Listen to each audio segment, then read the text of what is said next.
الحمد لله الذي فضل سيدنا ونبينا وحبيبنا صلى الله تعالى عليه وسلم على العالمين جميعا، وأقامه يوم القيامة للمذنبين المتلوثين الخطائين الهالكين شفيعا. أشهد أن لا إله إلا الله وحده لا شريك له، لا ضد له لا ند له لا مثل له لا مثال له. وأشهد أن سيدنا وسندنا وحبيبنا وطبيبنا ووكيلنا وكفيلنا ورؤوفنا ورحيمنا وكريمنا ومأوانا وملجانا ومولانا محمدا عبده ورسوله، صلى الله تعالى عليه وعلى آله وأصحابه وعلى أتباعه وعلى أتقيائه،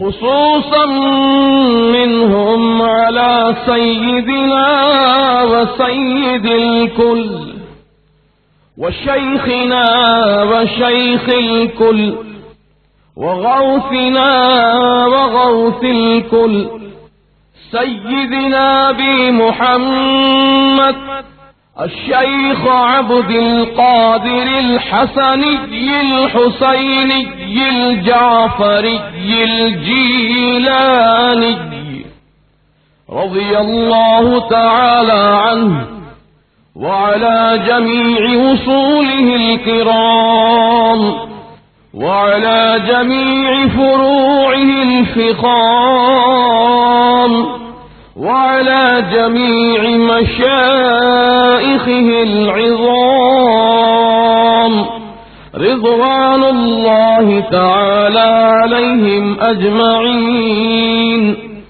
أما بعد، فأعوذ بالله من الشيطان الرجيم.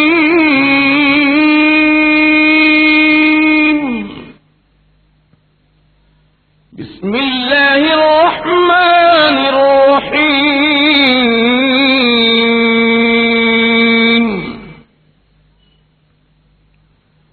أولئك الذين كتب الله في قلوبهم الإيمان وأيدهم بروح منه، صدق الله العظيم. وبلغنا رسوله النبي الأمين المتين الكريم، ونحن على ما قال ربنا لمن الشاهدين والشاكرين، والحمد لله رب العالمين. وأفوض أمري إلى الله، إن الله بصير بالعباد.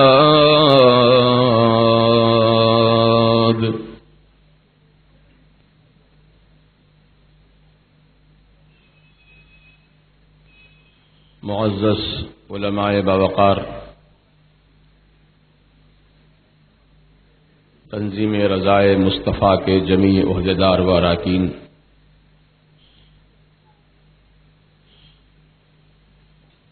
شریک بزم بزرگان دین و ملت، نوجوانان اہل سنت،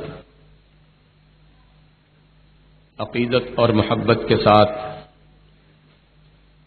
کامل توجہ اور بھرپور وارفتگی کے ساتھ ہمارے اور آپ کے ساری کائنات کے آقا و مولا مدنی دلہا تاجدار عرب و عجم صاحب لطف و کرم باعث تخلیق آدم و بنی آدم اللہ کے حبیب انبیاء کے خطیب زخم خوردہ انسانیت کے طبیب عرب کے سورج عجم کے چاند اللہ کے پیارے ٹوٹے ہوئے دلوں کے سہارے آقائے نامدار مدنی تاجدار سید ابرار سرکار ابد قرار احمد مختار محمد الرسول اللہ صلی اللہ تعالی علیہ وآلہ واصحابہ وبارک وسلم کی بارگاہ گوہر بار میں درودوں کی ڈالی عقیدت کی تھالی میں سجا کر پیش کیجیے۔ اللہم صلی وسلم بارک علی سیدنا و شفیعنا و حبیبنا و نبینا و مولانا محمد کما تحب و ترضا بان تصلی علیہ صلاۃ و سلاما علیک یا سیدی یا حبیبی یا رسول اللہ صلی اللہ تعالی علیہ وسلم۔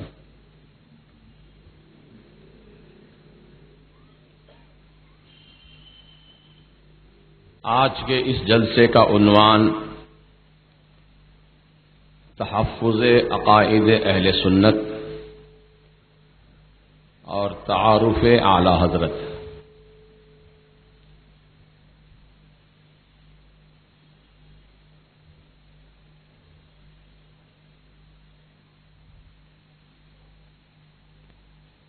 ان بنیادی عنوانات پر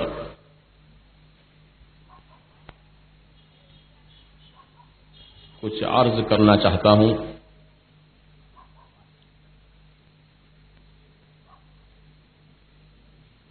الحمدللہ اہل سنت و جماعت یہ رسول پاک صلی اللہ علیہ وسلم کے زمانے سے چلی آ رہی ہے۔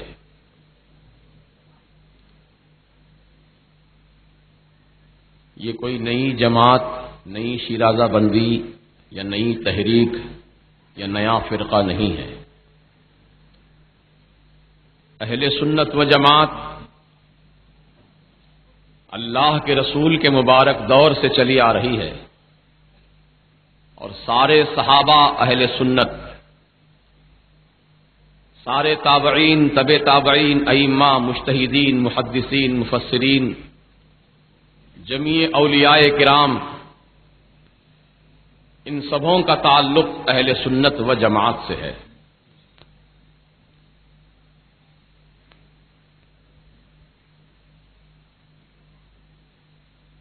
چونکہ مردود شیطان جب جنت سے نکالا گیا تو اس نے چیلنج کیا، اللہ تعالی کے سامنے چیلنج کیا۔ چیلنج کیا تھا اس کا؟ لَأُغْوِيَنَّهُمْ أَجْمَعِينَ،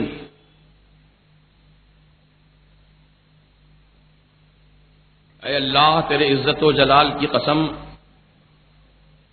میں اولاد آدم کا اغوا کروں گا، ان کو گمراہ کروں گا۔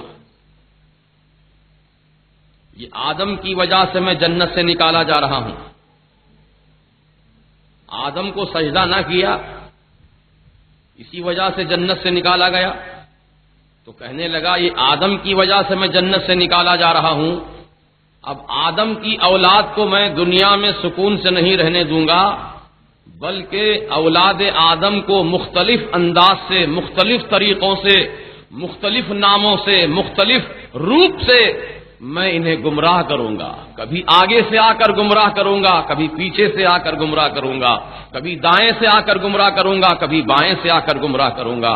بہرحال شیطان نے گمراہ کرنے کا اللہ کی بارگاہ میں اعلان کیا، تو اللہ رب العزت کی رحمت کو جوش آیا۔ اس رب قدیر نے اپنی رحمت کاملہ اور قدرت کاملہ کے صدقے میں انبیاء مرسلین کا سلسلہ اس دنیا میں جاری فرمایا۔ حضرت آدم سے لے کر ہمارے آقا و مولا تک جتنے بھی نبی اور رسول تشریف لائے ان سب نبیوں اور رسولوں پر ہمارا ایمان ہے.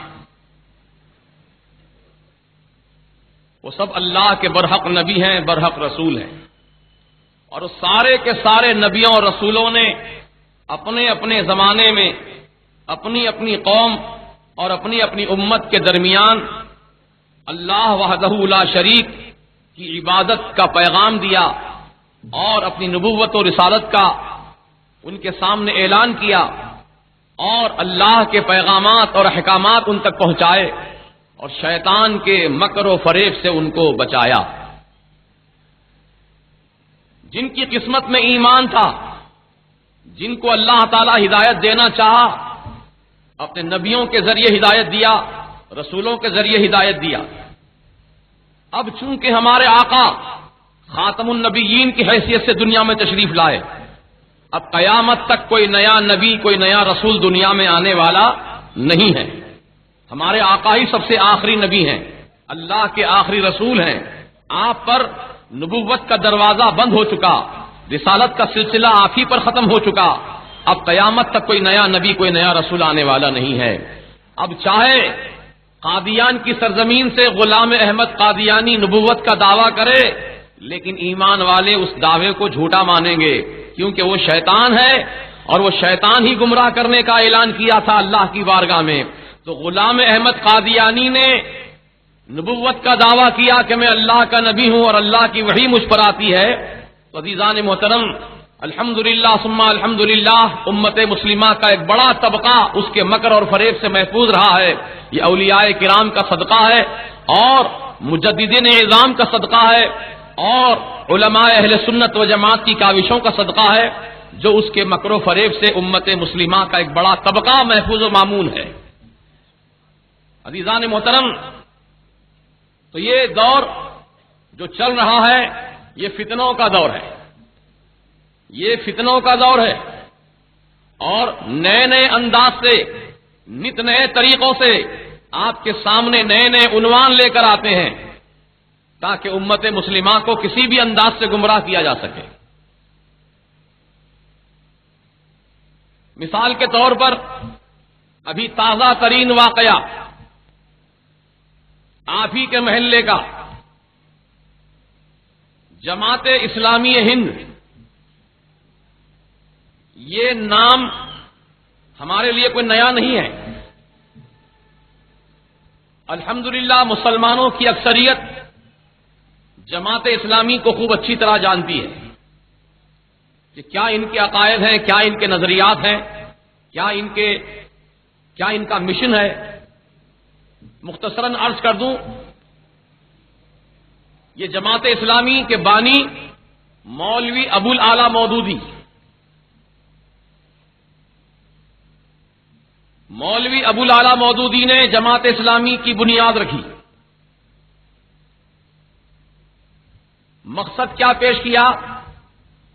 اقامت دین کو قائم کرنا، یہ ان کی جماعت کا مقصد. اور یہی یہ نعرہ لگاتے پھرتے ہیں کہ اللہ کی زمین پر ہم اللہ کا دین قائم کریں گے، اللہ کی زمین پر اللہ کا دین قائم کریں گے. لیکن کوئی ان سے یہ تو پوچھ لے کہ اللہ کے دین کو قائم کرنا بے شک بہت اچھی بات ہے، بہت پیاری بات ہے، لیکن اے مدعیان اقامت دین، ذرا تم خود اپنا جائزہ لو. پہلے یہ دیکھو کہ تم کتنے دین پر قائم ہو، تم کتنے دین اسلام پر قائم ہو.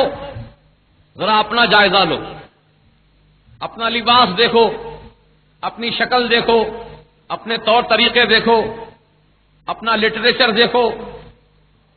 یہی وہ جماعت اسلامی ہند ہے جس کے بانی مولوی ابو الاعلی مودودی نے پردہ نام کی کتاب لکھی، اور اس کتاب کے اندر ہمارے آقا کو چرواہا لکھا. لکھنے والا اگر کوئی ہندو ہوتا، غیر مسلم ہوتا، وشوا ہندو پریشد کا لیڈر ہوتا یا آریہ سماج کا کوئی لیڈر ہوتا تو مسلمان کہتے کہ بھائی غیر مسلم نے کہا ہے، وہ تو دشمن رسول ہی ہے.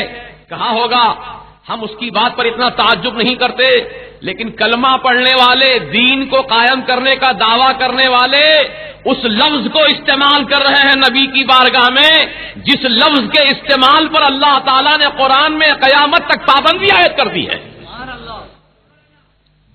اب قرآن کی آیت سنیے، یا ایھا الذین آمنوا لا تقولوا راعنا وقولوا انظرنا واسمعوا وللکافرین عذاب علیم۔ یہ پہلے پارے کی آیت، پروردگار عالم نے اس آیت کریمہ میں ارشاد فرمایا، یا ایھا الذین آمنوا، اے ایمان والو، لا تقولوا، تم مت کہو، راعنا، تم راعنا مت کہو، وقول انظرنا، بلکہ تم کہو انظرنا، نظر کرم فرمائیے، انظرنا کہو، واسمعوا، اور خوب غور سے سن لو، وللکافرین عذاب علیم، کافروں کے لیے، انکار کرنے والوں کے لیے، میرا حکم نہ ماننے والوں کے لیے دردناک عذاب تیار کیا گیا ہے۔ آیت کی ابتدا ایمان والوں سے ہو رہی ہے، اور آیت کا اختتام کافرین کے ذکر پر ہو رہا ہے، ان کے عذاب علیم کے ذکر پر ہو رہا ہے۔ یعنی اللہ تعالیٰ نے واضح لفظوں میں فرما دیا کہ ماننے والے اس حکم کو وہ ایمان والے ہیں، اور نہ ماننے والے وہ کافر ہیں، اور ان کے لیے دردناک عذاب تیار کیا گیا ہے۔ تو راعنا عربی کا ایک لفظ ہے جس کے دو معنی نکلتے ہیں۔ راعنا کے ایک معنی ہے ہماری رعایت کیجیے، ہماری رعایت کیجیے۔ انہیں صحابہ کرام رسول پاک کی بارگاہ میں حاضر رہتے اور سرکار مدینہ علیہ السلام کے فرمودات عالیہ کو سنتے، آپ کے ارشادات عالیہ کو سماعت کرتے۔ اگر کوئی بات دوبارہ سننے کی تمنا ہوتی تو صحابہ اس طرح عرض کرتے تھے، راعنا یا رسول اللہ، اے اللہ کے رسول، جو ابھی آپ فرما رہے تھے آقا، آپ دوبارہ فرما دیجئے، رعایت فرمائیے ہماری، ہم تاکہ ان الفاظ کو ذہن نشین کر لیں۔ تو صحابہ راعنا کہہ کر نیت کیا کرتے تھے؟ رعایت کیجئے، ہماری رعایت کیجئے آقا، مہربانی کیجئے آقا۔ لیکن یہی لفظ دشمنان رسول ذرا کھینچ کر بولتے تھے، راعینا راعینا راعینا، تو اس کے معنی ہوتے تھے اے ہمارے چرواہے، اے ہمارے چرواہے، اے ہمارے چرواہے۔ یعنی رسول کو چرواہا کہہ کے مخاطب کرتے تھے، اے بکریاں چلانے والے، جانوروں کو چلانے والے، اے چرواہے، اے چرواہے۔ تو اللہ تعالیٰ نے اس لفظ کے ایک معنی کو جو چرواہے کے نکلتے ہیں، اللہ تعالیٰ نے اس لفظ پر پابندی عائد کر دی قیامت تک کے لیے کہ اے ایمان والو، اب میرے نبی کی بارگاہ میں راعینا نہ کہنا، میرے نبی کو راعینا کہہ کے مخاطب نہ کرنا۔ اگر تمہیں کچھ کہنا ہی ہو تو یوں کہنا، انظرنا یا رسول اللہ، انظرنا یا حبیب اللہ، انظرنا یا رسول اللہ، اے اللہ کے رسول نظر کرم فرمائیے۔ انظرنا کے معنی نظر کرم فرمائیے، نظر رحمت فرمائیے۔ تو اللہ تبارک و تعالیٰ نے چرواہا کہنے پر پابندی عائد کر دی، راعینا کہنے پر پابندی عائد کر دی۔ تو جس لفظ کے کہنے پر اللہ نے پابندی عائد کی ہے، یہ جماعت اسلامی کے بانی مولوی ابو العلا مودودی نے اپنی پردہ نام کی کتاب کے اندر یہ لکھا ہے، عرب کا ان پڑھ چرواہا، ان پڑھ بھی لکھا اور رسول کو چرواہا بھی لکھا۔ اللہ اکبر، معاذ اللہ رب العالمین۔ تو عزیزان محترم، یہ ان کے عقائد ہیں، یہ ان کے نظریات ہیں۔ اب یہ دعویٰ کر رہے ہیں کہ ہم دین کو قائم کریں گے۔ ارے تم کیا دین کو قائم کرو گے؟ تم تو دین کو برباد کر رہے ہو، دین کے لانے والے کی عظمت کو گھٹا رہے ہو، دین کے لانے والے کے مقام و مرتبے کو تم گھٹا کر پیش کر رہے ہو، مجروح کر رہے ہو، ان پڑھ کہہ رہے ہو، چرواہا کہہ رہے ہو۔ بتاؤ تو صحیح، دنیا میں ساری قومیں بستی ہیں، ساری قومیں دنیا کے اندر رہتی ہیں، کوئی قوم کا رہنما، کوئی قوم کا مقتدا، کوئی قوم کا رہبر، کوئی قوم کا پیشوا، کوئی قوم کا امام، جو بھی ہو وہ اپنی اپنی قوم کے اندر بڑا معتبر مانا جاتا ہے، قابل عزت مانا جاتا ہے۔ ہر قوم اپنے رہنما کی عزت کرتی ہے، ہر قوم اپنے لیڈر کی عزت کرتی ہے، اپنے پیشوا کا احترام کرتی ہے۔ مثال کے طور پر عیسیٰ علیہ السلام کے ماننے والی قوم عیسائی لوگ عیسیٰ علیہ السلام کی آج بھی تعظیم کرتے ہیں۔ موسیٰ علیہ السلام کی قوم یہودی موسیٰ علیہ السلام کی آج بھی تعظیم کرتے ہیں۔ ارے ان کی تعظیم تو بہت اعلیٰ ہے، ان سے جن چیزوں کو نسبت ہو گئی تھی ان چیزوں کی بھی وہ تعظیم کیا کرتے ہیں، ان چیزوں کی وہ تعظیم کیا کرتے ہیں۔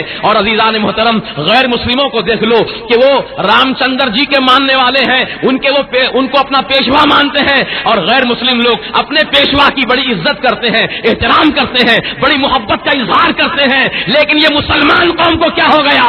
اپنے آقا و مولا، ارے جس کے صدقے میں عیسیٰ کو نبوت ملی، جس کے صدقے میں موسیٰ کو نبوت ملی، جس کے صدقے میں ساری کائنات پیدا کی گئی، یہ زمین بنی تو اسی رسول کے صدقے میں پیدا کی گئی، یہ آسمان پیدا کیا گیا تو اسی رسول کے صدقے میں پیدا کیا گیا، یہ چاند و سورج کی نورانی قندیلیں روشن کی گئی تو اسی رسول کے صدقے میں پیدا کی گئی، یہ ساری کائنات کی بہار اسی رسول معظم کے صدقے میں پیدا کی گئی ہے۔ تو پھر مسلمانوں کو چاہیے تھا کہ اپنے آقا کی اپنے جان سے زیادہ عزت کرتے، ہر شے سے زیادہ تعظیم کرتے، ہر شے سے زیادہ اپنے آقا سے محبت رکھتے۔ یہ ایمان کا تقاضا تھا، یہ ایمان کا لازمہ تھا، لیکن ان لوگوں نے نام اسلام کا لیا اور کام یہود و نصارہ والا کیا، کام یہود و نصارہ والا کیا، یعنی یہود و نصارہ ہمارے آقا سے دشمنی رکھتے ہیں، لہذا انہوں نے دشمنی کر کے اپنے آپ کو ظاہر کر دیا کہ ہم کو تم مسلمان مت سمجھو، ہمارا تعلق تو یہود و نصارہ سے ہے، کیونکہ نبی کی شان میں توہین کرنا،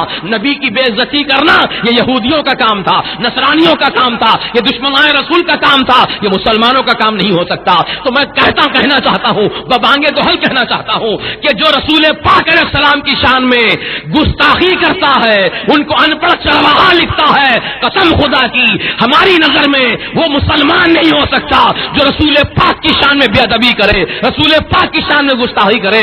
گستاخ رسول مسلمان نہیں ہو سکتا، اور جو مسلمان ہوتا ہے، جو مومن ہوتا ہے، وہ نبی کی بارگاہ میں گستاخی نہیں کر سکتا، وہ نبی کی شان میں توہین نہیں کر سکتا، وہ تو اپنے آقا کو اپنی جان سے زیادہ چاہتا ہے، اپنے آقا کو اپنے جان سے زیادہ محبوب رکھتا ہے۔ عزیزان محترم، آپ نے دیکھا ہوگا کہ سلمان رشدی نے جب لکھا شیطانی کلمات نام کی کتاب لکھا تو پوری دنیا کے اندر احتجاج ہوا اور کئی جگہ احتجاجی جلسے ہوئے، اور ہمارے شہر حیدرآباد مکہ مسجد میں بھی ہم نے بہت عالیشان پیمانے پر احتجاجی جلسہ سلمان رشدی کے خلاف عظمت مصطفیٰ کے نام سے قائم کیا تھا، جس میں لاکھوں مسلمانوں نے شرکت کی تھی، اور بمبئی کی سرزمین پر کئی ہزار مسلمانوں نے جلوس نکالا تھا، اس کتاب کے خلاف اپنے غم و غصے کا اظہار کیا تھا۔ تو عزیزان محترم، آپ جانتے ہیں یہ تاریخ میں لکھا ہے، یہ ہندوستان کی تاریخ میں ہے کہ جب ہندوستان کی سرزمین پر، بمبئی کی سرزمین پر نوجوانوں نے جب جلوس نکالا تھا تو پولیس نے ان پر گولیاں ماری تھیں، ان کے سینوں پر گولیاں چلائی تھیں، تو مسلمان جیالے 72 نوجوان، 12 نوجوان شہادت کا جام پیتے ہیں، 12 نوجوان اس جلوس میں شہید ہو جاتے ہیں، کیونکہ ان شہید ہونے والوں کی تمنا جو تھی وہ یہی تھی کہ ہم جو جان دے رہے ہیں دنیا کے لیے نہیں دے رہے ہیں، روپیے پیسے کے لیے نہیں دے رہے ہیں، ہم جان دے رہے ہیں تو اپنے آقا کی محبت میں دے رہے ہیں، ہم جان دے رہے ہیں تو اپنے رسول کی محبت میں دے رہے ہیں، اور دشمنان رسول کے خلاف غم و غصے کا اظہار کرتے ہوئے جان دے رہے ہیں۔ تو یہی مسلمانوں کا عقیدہ ہے کہ گولی لگے گی سینے میں تو روح پہنچے گی مدینے میں۔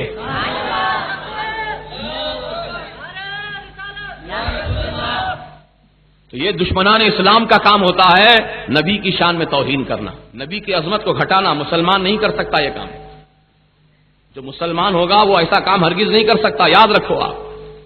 تو اب کہنے کا مطلب اور مدعا میرا یہ ہے کہ انہوں نے اپنا روپ کو ظاہر کر دیا، اور انہوں نے اپنے تمام عقائد کو کتابوں میں چھاپ کر عام کر دیا۔ اب کوئی ڈھکی چھپی بات تو رہی نہیں، سب جانتے ہیں ان کے عقائد کیا ہیں، ان کے نظریات کیا ہیں، ان کی تعلیمات کیا ہیں۔ تو اب نئے نام سے، نئے عنوان سے، نیا روپ لے کر، نیا چہرہ لے کر، نیا مکھوٹا لے کر ہماری قوم کے درمیان آئے ہیں۔ اب رہبری کریں گے تمہاری، ہم رہبر کا رہبر بن کر آئے ہیں۔ رہبر کے معنی ہوتے ہیں راستہ دکھانے والا۔ رہبر کے یہ معنی نہیں ہوتے ہیں کہ راستہ دکھانے کا دعویٰ کر کے راستے میں لوٹ لے اس کو، راستے میں لوٹ لینا یہ رہزن کا کام ہے، اور رہبر کا کام راستہ دکھانا ہوتا ہے، سچائی کا راستہ، عشق رسول کا راستہ، محبت رسول کا راستہ، تعظیم رسول کا راستہ ہے، خدا کی محبت کا راستہ، خدا کی رضا کا راستہ، صراط مستقیم۔ یہ تمام راستوں کی نشاندہی کرنے والے، ان تمام راستوں پر چلانے والے، لے کر چلنے والے، ان کو سچے معنی میں رہبر کہا جا سکتا ہے۔ لیکن یہ تو رہبر کے روپ میں رہزن ہے جو ہمارے درمیان نئے عنوان سے آئے ہیں، نیا ٹائٹل لے کر آئے ہیں، اور پھر طرفہ تماشا یہ ہے کہ جامع نظامیہ کے مفتی صاحب کو بھی اس میں شریک کیا گیا اور ان کے ہاتھوں سے ٹیلرنگ سینٹر کا افتتاح عمل میں آیا۔ عوام کو بتا دیا جائے کہ نظامیہ کے علماء بھی ہمارے ساتھ ہیں۔ جامع نظامیہ جس کو اے مسلمانوں تم اہل سنت و جماعت کا ادارہ سمجھتے ہو، وہ ادارے کے مفتی صاحب بھی ہمارے ساتھ ہیں۔ دیکھو اگر ہم غلط ہوتے تو جامع نظامیہ کے مفتی صاحب ہمارے پاس کیوں آتے؟ یہ نظریہ قائم کرنے کے لیے، یہ عوام کو ذہن دینے کے لیے یہ سارے کھیل کھیلے جا رہے ہیں، یہ سارے معاملے آپ کے درمیان واقع ہو رہے ہیں۔ لیکن میں پوری وضاحت کے ساتھ کہنا چاہتا ہوں کہ آج کے دور میں جو نام نہاد مفتیان کرام ہیں، انہوں نے گستاخان رسول کی تائید کی ہے اور گستاخان رسول کی تکفیر کا انکار کیا ہے، اور انہوں نے صاف الفاظ میں لکھ دیا کہ ہم ان کی تکفیر نہیں کرتے۔ یعنی اشرف علی تھانوی ایک بہت بڑے مولانا گزرے ہیں تبلیغی جماعت کے، انہوں نے انگریزوں کے کہنے پر، برٹش گورنمنٹ کے اشارے پر قرآن کا غلط ترجمہ کیا، حدیث کا غلط مفہوم بیان کیا، دین اسلام کی تعلیمات کو مسخ کر دیا، کتابیں چھاپی، فری تقسیم کی گئیں یا کم قیمت میں اس کو بانٹا گیا، اور آج عالم یہ ہے کہ گھر گھر فتنہ پھیلا ہوا ہے، شہر شہر میں فتنہ پھیلا ہوا ہے۔ یہ برٹش گورنمنٹ پر بکنے والے، ان کے پیسے پر اپنے ایمان کا سودا کرنے والے، انہوں نے قرآن کا ترجمہ غلط لکھ دیا۔ چند نمونے پیش کرتا ہوں، سن لو۔ قرآن کی پہلی آیت بسم اللہ الرحمن الرحیم ہے نا، قرآن یہیں سے آغاز ہو رہا نا بھائی، بسم اللہ الرحمن الرحیم۔ اب یہ اور بات ہے کہ ہم بسم اللہ پڑھنے سے پہلے اعوذ باللہ پڑھتے ہیں، کیونکہ اللہ کا حکم ہے فَإِذَا قَرَأْتَ الْقُرْآنَ فَاسْتَعِذْ بِاللَّهِ مِنَ الشَّيْطَانِ الرَّجِيمِ۔ جب تم قرآن پڑھنا چاہو تو اللہ تبارک و تعالیٰ کی پناہ لے لو شیطان مردود کے شر سے، یعنی اللہ کی پناہ میں آ جاؤ، کیونکہ شیطان بھٹکانے کا وعدہ کر کے آیا تھا نا، تم کو گمراہ کر سکتا ہے، اس لیے تم اللہ کی پناہ میں آ جاؤ، پھر قرآن کی تلاوت کرو۔ تو دوستو اور بزرگوں، تو بسم اللہ الرحمن الرحیم کا انہوں نے ترجمہ یہ لکھا، شروع کرتا ہوں میں اللہ کے نام سے جو بڑا مہربان ہے اور رحم فرمانے والا ہے۔ شروع کرتا ہوں میں اللہ کے نام سے۔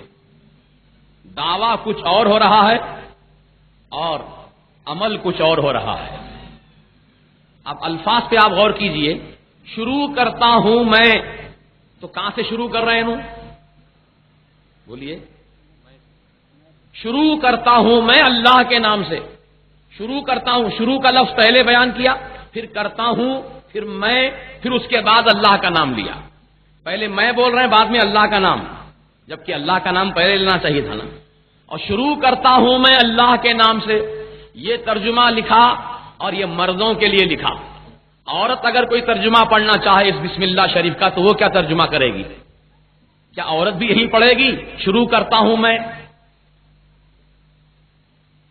تمہارا ترجمہ ناقص، ادھورا۔ شروع کرتا ہوں میں اللہ کے نام سے۔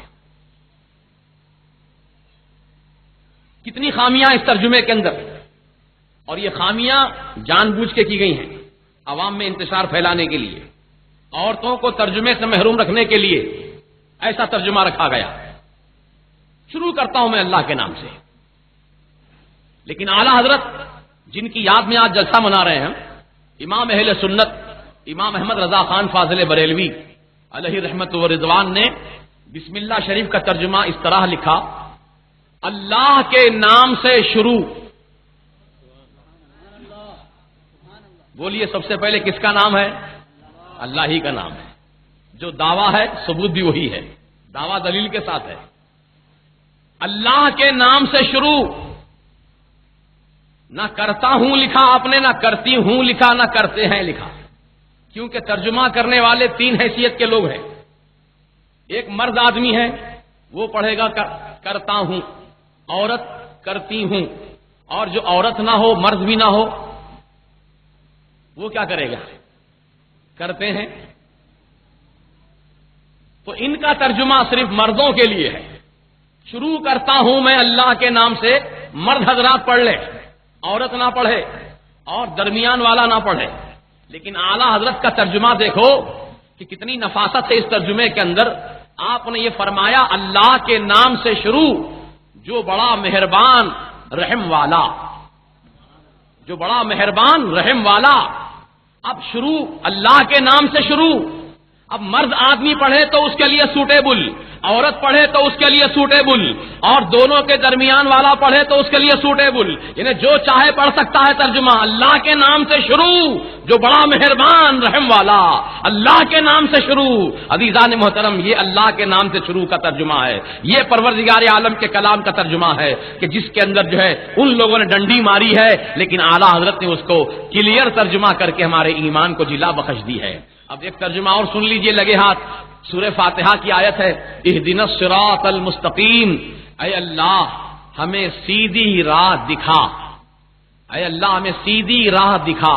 یہ ترجمہ انہی لوگوں کا ہے، وہ گروپ والوں کا، ہاں رہبر والوں کا. کیا ترجمہ؟ اے اللہ ہم کو سیدھی راہ دکھا. یعنی مطلب یہ ہوا کہ اب تک یہ راستہ دیکھے نہیں ہے، اس لیے کہہ رہے ہیں دکھا دکھا. لیکن اعلی حضرت نے اس کا ترجمہ فرمایا اہدنا الصراط المستقیم. اے اللہ ہمیں سیدھی راہ چلا، سیدھی راہ چلا.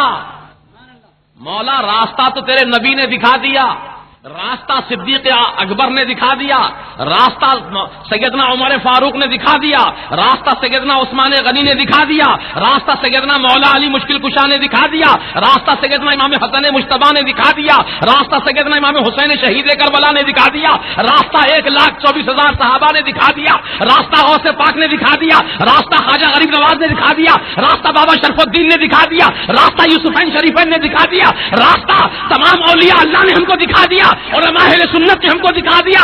مولا راستہ تو دکھا دیا گیا ہے، لیکن چلنے کی طاقت ہمارے اندر نہیں ہے، چلنے کی صلاحیت ہمارے اندر نہیں ہے. جب تک تو نہیں چاہے گا ہم کیسے چل پائیں گے؟ جب تک تیرا کرم نہیں ہوگا اس وقت تک ہم کیسے چل پائیں گے؟ اے اللہ ہمیں تو سیدھی راہ چلا، سیدھی راہ چلا. تیرا فضل ہو جائے گا تو ہم چلنے والے ہو جائیں گے، تیرا کرم ہو جائے گا تو ہم چلنے والے ہو جائیں گے. یہ ہے اعلی حضرت کا ترجمہ کہ ہم کو سیدھی راہ چلا، اور ان کا ترجمہ ہے سیدھی راہ دکھا.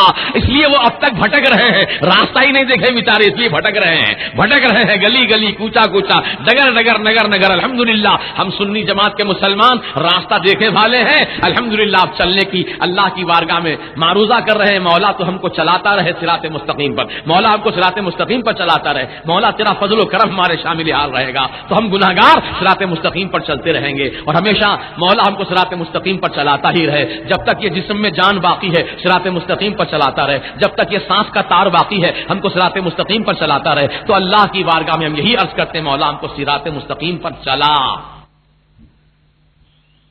اب اور آگے بڑھیے. انہی کے مولوی نے ترجمہ لکھا وَلَمَّا يَعْلَمِ اللَّهُ الَّذِينَ جَاهَدُوا.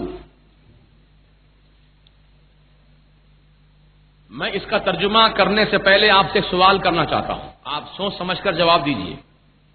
یہ بتائیے آپ کہ اللہ تعالی عالم الغیب والشہادہ ہے؟ بولو ہے نا؟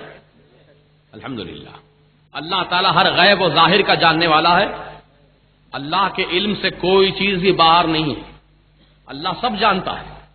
میرے دل میں کیا چھپا ہوا اس کو بھی جانتا، آپ کے سینے میں کیا چھپا ہوا اس کو بھی جانتا ہے. رات کی اندھیری میں کالے پہاڑ پر کالی چونٹی بھی چلتی ہے تو اللہ اس کو بھی جانتا ہے. بولو جانتا ہے کہ نہیں جانتا ہے؟ جانتا ہے. ماں کے پیٹ میں بچہ ہے کہ بچی، اللہ اس کو بھی جانتا ہے. کس کے سینے میں کیا بھید چھپا ہوا ہے اللہ اس کو بھی جانتا ہے. عالم الغیب والشہادہ اس کی شان ہے. انک انت علام الغیوب اس کی عظمت ہے. یعنی پروردگار عالم زبردست غیب کا جاننے والا ہے. اس کے علم سے کوئی چیز چھپی ہوئی نہیں ہے، کوئی چیز باہر نہیں ہے. ذرے ذرے کو جانتا ہے، پتے پتے کو جانتا ہے، ہر انسان کو جانتا ہے، ہر بشر کو جانتا ہے، ہر جانور کو جانتا ہے، ہر چرند پرند کو جانتا ہے. اللہ تعالیٰ ہر چیز کا جاننے والا ہے. لیکن اب ان کے مولویوں نے، یہی رہبر والوں کے مولویوں نے ترجمہ لکھا وَلَمَّا يَعْلَمِ اللَّهُ الَّذِينَ جَاهَدُوا، اور اللہ تعالیٰ ابھی مجاہدین کو جانا نہیں جانا ابھی. اور ایک انہی کے مولویوں کو گروپ میں سے لکھا اللہ نے ابھی معلوم نہیں کیا تم میں مجاہدین کون ہے. یہ لو، اللہ معلوم نہیں کیا. کس سے معلوم کرتا اللہ کوئی بتانے والا ہے، اللہ تعالیٰ کوئی سکھانے والا ہے. بتائیے، اللہ کو سب معلوم ہے. اللہ ہر چیز کا جاننے والا، ازل سے ابد تک کا جاننے والا ہے. ذرے ذرے کو جانتا ہے پروردگار عالم، اس کی شان بڑی عظیم ہے. لیکن انہوں نے اللہ تعالیٰ کے علم کی نفی کی ہے، ترجمہ کیا انگریزوں کے اشارے پر غلط ترجمہ. وَلَمَّا يَعْلَمِ اللَّهُ الَّذِينَ جَاهَدُوا، اور اللہ بھی مجاہدین کو جانا ہی نہیں. اور اعلیٰ حضرت امام اہل سنت نے اس کا ترجمہ فرمایا وَلَمَّا يَعْلَمِ اللَّهُ الَّذِينَ جَاهَدُوا، اور اللہ ابھی تمہارے غازیوں کا امتحان نہیں لیا. اور اللہ تمہارے غازیوں کا بھی امتحان نہیں لیا. وقت آئے گا تو اللہ امتحان لے لے گا، وقت آئے گا تو اللہ آزمائش میں ڈال دے گا، وقت آئے گا تو اللہ تعالیٰ ان سے ابتلا، ان سے آزمائش، ان سے امتحان لے گا. عزیزان محترم، اللہ جانتا ہے کہ کون کامیاب ہونے والا ہے، کون ناکام ہونے والا ہے. اللہ تعالیٰ کو ہر چیز کا علم ہے. اور آگے بڑھیے، ایک نمونہ اور لے لیجئے. وَمَكَرُوا وَمَكَرَ اللَّهُ وَاللَّهُ خَيْرُ الْمَاكِرِينَ، یہ بھی قرآن کریم کی آیت ہے. اس کا ترجمہ لکھا یہی مولویوں نے، بکاؤ مولویوں نے. کیا لکھا؟ کافروں نے چال چلی تو اللہ نے بھی چال چلی، اور اللہ بہترین چال چلنے والا. معاذ اللہ ثم معاذ اللہ. کافروں نے چال چلی تو اللہ نے بھی چال چلی، اور اللہ بہترین چال چلنے والا. عزیزو، چال چلنا کس کو کہتے ہیں؟ بولیے ذرا، چال چلنا کسے کہتے ہیں؟ ہم اپنے دکنی محاورے میں کہتے ہیں بڑا چالو ہے. چالو کس کو بولتے؟ جو مکار، دھوکے باز، فراڈی ہوتا اس کو بولتے چالو. بولتے نہیں بولتے؟ تو اللہ تعالیٰ کے لیے ایسا لفظ کہنا جو اس کی شان و عظمت کے خلاف ہو. اللہ تعالیٰ چال چلنے والا ہے. اللہ چال چلتا؟ اللہ تو چلنے پھرنے سے پاک ہے. اللہ تعالیٰ مکر اور فریب سے پاک ہے. اللہ تعالیٰ کسی کو دھوکہ نہیں دیتا. اللہ تعالیٰ کسی سے جھوٹا وعدہ نہیں فرماتا. اللہ تعالیٰ جھوٹ نہیں فرماتا. اللہ تعالیٰ فراڈ نہیں کرتا. اللہ ان سب نقائص سے پاک و صاف ہے. اللہ کی ذات منزہ اور مبرہ ہے، ہر عیب سے پاک ہے اللہ کی ذات. تو پھر اللہ کو چال چلنے والا کہنا اللہ پر گویا عیب لگانا ہے، اللہ کی ذات پر حرف گیری کرنا ہے. اور اللہ کی ذات جبکہ پاک و صاف ہے، ہر عیب سے پاک و صاف ہے. لیکن میرے اعلیٰ حضرت نے کیا ترجمہ فرمایا، آپ سنو اس کا.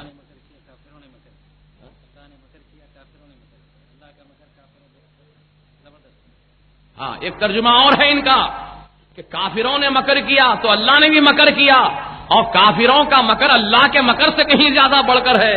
عزیزان محترم، یہ اللہ تعالیٰ کے مکر کو چھوٹا کہہ رہے ہیں اور کافر کے مکر کو بڑا کہہ رہے ہیں. یہ اللہ تبارک و تعالیٰ کی شان میں نہ جانے کیسے کیسے انداز سے گستاخیاں انہوں نے لکھی ہے. لیکن میرے اعلیٰ حضرت کی علمیت پر قربان جائیے، ان کے صحیح ترجمے پر قربان جائیے. میرے اعلیٰ حضرت نے کیا ترجمہ فرمایا، وَمَكَرُوا وَمَكَرَ اللَّهُ، اور کافروں نے فریب دینا چاہا. کافروں نے فریب دینا چاہا.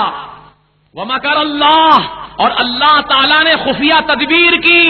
وَاللَّهُ خَيْرُ الْمَاكِرِينَ، اور اللہ تعالیٰ بہترین خفیہ تدبیر کرنے والا. کتنا پاکیزہ ترجمہ، ایمان افروز ترجمہ ہے. اب آپ فیصلہ کرو مسلمانوں، جو قرآن کے ترجمے میں اتنی بڑی ڈنڈی مارا ہو وہ حدیث کے ترجمے میں کتنی ڈنڈی مارا ہوگا. خدا کے کلام میں جب اتنی خیانت کیا ہے، خدا کے کلام کے ترجمے میں خیانت کیا ہے، تو حدیث رسول میں کتنی خیانت کیا ہوگا، تاریخ اسلام میں کتنی خیانت کیا ہوگا، صحابہ کے اقوال میں کتنی خیانت کیا ہوگا. لہذا ایسے خائن، ایسے دھوکے باز، ایسے فراڈی، ایسے مکاروں کی صحبت میں نہ جاؤ، ان کی لالچ میں نہ جاؤ، نہ ٹیلرنگ سینٹر میں جاؤ، نہ ان سے کوئی قرضہ لو، نہ ان کی فیس لو، نہ ان کا یونیفارم لو، کیونکہ ایک چکر بہت پرانا ہو گیا. ہم تو قلعے گولکنڈا میں بھی الخیر سوسائٹی وہاں پر چل رہی ہے. الخیر، کتنا پیارا نام ہے الخیر. خیر کے معنی بہتر، الخیر معنی بھلائی، بھلائی کے نام پر گمراہی. راشن تقسیم ہو رہا گھر گھر، بیوہ عورتوں کو سلائی مشین فری تقسیم کی جا رہی ہے، غریب نوجوانوں کو روزگار سے لگایا جا رہا ہے. بظاہر دیکھنے میں بہت اچھا کام نظر آتا ہے، لیکن عزیزو یہ روپیہ پیسہ دے کر آپ کو کاروبار لگانے والا ایسے ہی بیوقوف نہیں ہے جو آپ کو روپیہ پیسہ دے کر کاروبار لگا کے دے رہا ہے. اس کے پیچھے بہت بڑا راز ہے, بہت بڑا مطلب ہے. وہ چاہتا ہے کہ روپیہ پیسے سے آپ کو خرید لیا جائے اور خرید کر پھر آپ سے وہ کام لیا جائے جو کام جو ہے گمراہی کا کام ہے, جو بدعقیدگی کا کام ہے, وہ کام آپ سے لینا چاہتا ہے. لہذا مسلمانوں, آپ بھوکا رہنا پسند کرو, بھوکے رہنا پسند کرو, لیکن اپنے ایمان کا سودا مت کرو, اپنے عقیدے کا سودا مت کرو.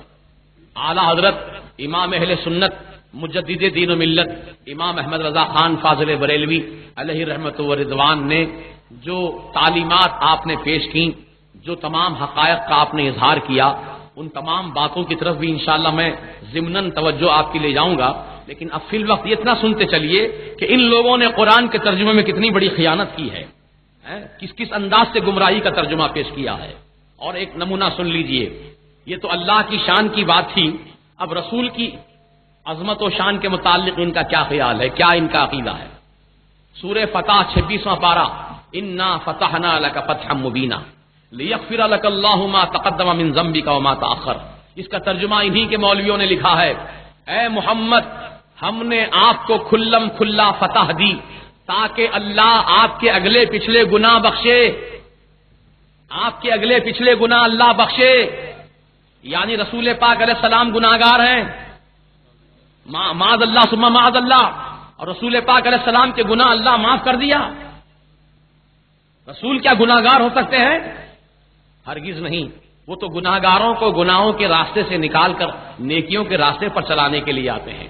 خود آقا نے اپنی زبان پاک سے ارشاد فرمایا, غریب تھا کہ تم جہنم کے ایندھن میں گر پڑتے, میں تمہاری کمر بند کو پکڑ کر کھینچتا ہوں اپنی طرف تاکہ تم جنت کی بہاروں میں چلے جاؤ. رسول پاک علیہ السلام ہم کو جہنم میں گرنے سے بچانے کے لیے آئے ہیں, جہنم میں ڈھکیلنے کے لیے نہیں, جہنم سے بچانے کے لیے آئے ہیں اور جنت کی بہاروں میں پہنچانے کے لیے آئے ہیں. نبی گناہگار نہیں ہو سکتا, نبی معصوم ہوتے ہیں. بولو, نبی معصوم ہوتے ہیں. معصوم کے معنی ابتدا سے لے کر انتہا تک, آغاز سے لے کر اختتام تک, یعنی محض سے لے کر لحد تک زندگی نبی کی معصوم ہوتی ہے. ہر لمحہ ان کا معصوم ہوتا ہے. نبی سے گناہ سرزد نہیں ہو سکتا. اللہ تبارک و تعالی ان کو تمام گناہوں سے محفوظ رکھتا ہے, گناہوں سے بچائے رکھتا ہے. جیسا کہ قرآن پاک میں حضرت بی بی زلیخا کا واقعہ بیان کیا گیا کہ انہوں نے یوسف علیہ السلام کو گناہ پر رغبت دلائی تھی, گناہ پر ابھارا تھا, لیکن یوسف علیہ السلام اکیلے ہونے کے باوجود, کمرے بند ہونے کے باوجود, دروازوں پر تالے لگے ہونے کے باوجود آپ بھاگے جا رہے ہیں, دوڑے جا رہے ہیں. کیوں بھاگے جا رہے ہیں؟ آپ جانتے تھے کہ گناہ عظیم ہے اور اللہ تبارک و تعالیٰ کی بارگاہ میں پناہ لیتے ہیں, مولا اس گناہ سے مجھ کو بچا لے, اس گناہ سے مجھ کو بچا لے. تو اللہ تبارک و تعالیٰ نے اپنے نبی کو بند کمرے کے اندر تنہائی کے عالم میں گناہ سے محفوظ رکھا ہے. یہ شان ہوتی ہے نبیوں کی, وہ گناہ نہیں کرتے ہیں, گناہوں سے معصوم ہوتے ہیں. لیکن انہوں نے لکھ دیا ہمارے آقا کے متعلق, اے محمد ہم نے آپ کو کھلم کھلا فتح دی تاکہ آپ کے اگلے پچھلے گناہ اللہ معاف کرے. لیکن میرے اعلیٰ حضرت نے کیا ترجمہ کیا, آپ سنو ایمان افروز ترجمہ, انا فتحنا لک فتحا مبینا, بے شک اے حبیب ہم نے تم کو روشن فتح دی, اے حبیب ہم نے تم کو روشن فتح دی. لیغفر لک اللہ ما تقدم من ذنبک وما تأخر, تاکہ اللہ آپ کے سبب سے اگلوں اور پچھلوں کے گناہ بخشے, اگلوں اور پچھلوں کے گناہ بخشے. آپ کی وجہ سے, آپ کی وجہ سے, آپ کی صورت دیکھ کر, آپ کی رحمت کی شان دیکھ کر اللہ تعالیٰ اگلوں اور پچھلوں کے گناہ بخشے گا. اے اللہ کے رسول, بے شک آپ تو شفیع المذنبین ہیں, آپ رحمت للعالمین ہیں. اے اللہ کے حبیب آپ رحمت والے آقا ہیں. سرکار شفاعت کا صحرا آپ ہی کے سر باندھا جانے والا ہے, شفاعت کا تاج آپ ہی کے سر رکھا جانے والا ہے. مقام محمود اللہ تعالیٰ آپ ہی کو عطا فرمانے والا ہے. اور مقام محمود کیا ہے؟ صحابہ نے پوچھا کہ یا رسول اللہ مقام محمود کیا ہے جس کا ذکر قرآن میں کیا گیا ہے؟ عسا ان یبعثک ربک مقام محمودا, ان قریب آپ کا رب آپ کو مقام محمود پر فائز فرمائے گا. تو اے حبیب یہ مقام محمود کیا ہے؟ تو آقا نے فرمایا یہ شفاعت, وہ شفاعت کا مقام ہے, میں شفاعت کروں گا قیامت کے دن. اور صحابہ نے پوچھا تھا یا رسول اللہ محشر کے میدان میں جبکہ سارے انسان سارے انسان جمع ہوں گے، حضرت آدم سے لے کر آخری زمانے تک جتنے انسان آئیں گے وہ سب انسان قیامت کے میدان میں جمع ہوں گے۔ آقا، کروڑوں اربوں خربوں کی تعداد میں انسان ہوں گے، سرکار ہم آپ کو کہاں ڈھونڈیں؟ اس بھرے مجمع میں، اس مجمع میں ہم کہاں تلاش کریں آپ کو؟ تو سرکار مدینہ علیہ السلام نے فرمایا تھا کہ 3 مقامات پر مجھے تلاش کرنا، 3 مقامات پہ ڈھونڈنا مجھ کو، میں ان 3 جگہوں میں سے کسی نہ ایک جگہ تم کو نظر آ جاؤں گا۔ کون سی 3 جگہ ہیں؟ انشاءاللہ تعالی سرکار مدینہ علیہ السلام نے فرمایا تھا کہ 3 مقامات پر مجھے تلاش کرنا، 3 مقامات پہ ڈھونڈنا مجھ کو، میں ان 3 جگہوں میں سے کسی نہ ایک جگہ تم کو نظر آ جاؤں گا۔ کون سی 3 جگہ ہیں؟ پہلے کوثر پر تلاش کرنا کہ میں وہاں کھڑا ہو کر میں اپنی امت کے پیاسوں کو کوثر کا جام بھر بھر کے پلاتا رہوں گا۔ العطش العطش کی سزائیں بلند ہوں گی، پیاس پیاس۔ دیکھو اب گرمی کا موسم چل رہا ہے، دوپہر کے وقت میں آپ کہیں سفر کر رہے ہوں اور پانی آپ کے پاس نہ ہو، حلق سوکھ کر کانٹا ہو گیا ہو اور تھوک بھی کڑوا ہو گیا ہو کہ تھوک نگل کر کے اپنی تھوڑی سی حلق کو تر کر لیں، تھوک بھی نہیں آ رہا ہو، ایسے عالم میں آپ پیاس کی کتنی شدت محسوس کرتے ہیں اور کتنا آپ کو پانی کی تلاش ہوتی ہے اور کس کس انداز سے آپ پانی ڈھونڈتے ہیں، اور اگر نظر نہ آئے تو خرید کر پینے کی کوشش کرتے ہیں۔ لیکن قیامت کا دن ہوگا، ہولناک دن ہوگا، محشر کا میدان ہوگا اور پسینے کا دریا بہتا ہوگا، وہاں پر سورج سوا نیزے کی بلندی پر اتر آئے گا، زمین انگار کی طرح تانبے کی طرح سرخ ہو جائے گی اور اللہ کا قہر برستا ہوگا۔ ایسے عالم میں زبانیں باہر نکل رہی ہوں گی، ماں اپنے اکلوتے بچے کو بھول جائے گی، بھائی بھائی کو بھول جائے گا، شوہر بیوی کو بھول جائے گا، بیوی شوہر کو بھول جائے گی، کسی کی کسی کو فکر نہ ہوگی، سب کو اپنی اپنی جان بچانے کی فکر ہوگی۔ ایسے عالم میں سرکار مدینہ رحمت والے سرکار اپنے مبارک ہاتھوں سے کوثر کا جام بھر بھر کے عطا فرمائیں گے۔ تو عزیزو، رسول پاک علیہ السلام نے فرمایا پہلے مجھے حوض کوثر پر تلاش کرنا، اس کے بعد پلے صراط پر، جب میری امت پلے صراط سے گزرے گی تو میں پلے صراط کے کنارے کھڑا ہو کر رب کی بارگاہ میں عرض کر رہا ہوں گا، رب سلم امتی، رب سلم امتی، رب سلم امتی، اے اللہ میری امت کو اس پلے صراط سے سلامتی کے ساتھ گزار دینا، سلامتی کے ساتھ گزار دینا، سلامتی کے ساتھ گزار دینا۔ ہاں، جبرائیل امین سدرہ نشین اپنا نورانی پر پلے صراط پر بچھائیں گے اس امت کے لیے، اور یہ امت محمدیہ سیدنا جبرائیل علیہ السلام کے نورانی پر کے اوپر سے چلتی ہوئی چلی جائے گی۔ یہ مقام سرکار کے صدقے میں ہم کو ملا ہے۔ اور حضور نے فرمایا میزان عمل کے پاس مجھے تلاش کرنا، جہاں نیکیاں اور گناہ تولے جا رہے ہوں گے ترازو میں، اس ترازو کے پاس مجھے تلاش کرنا۔ وہ ترازو کیسی ہوگی؟ کوئی بنیے کی ترازو نہیں ہوگی، چھٹاک 2 چھٹاک، کلو 2 کلو تولنے کی ترازو۔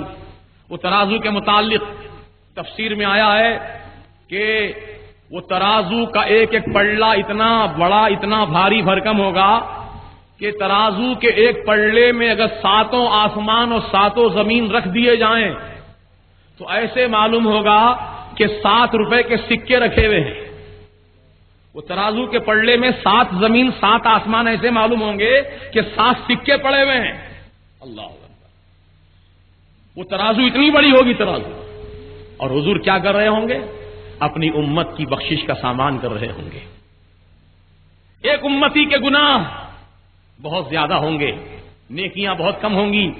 آقا فوراً اپنی جیب سے پرچی نکالیں گے، ایک کاغذ نکالیں گے اور نیکیوں والے پلڑے میں رکھ دیں گے۔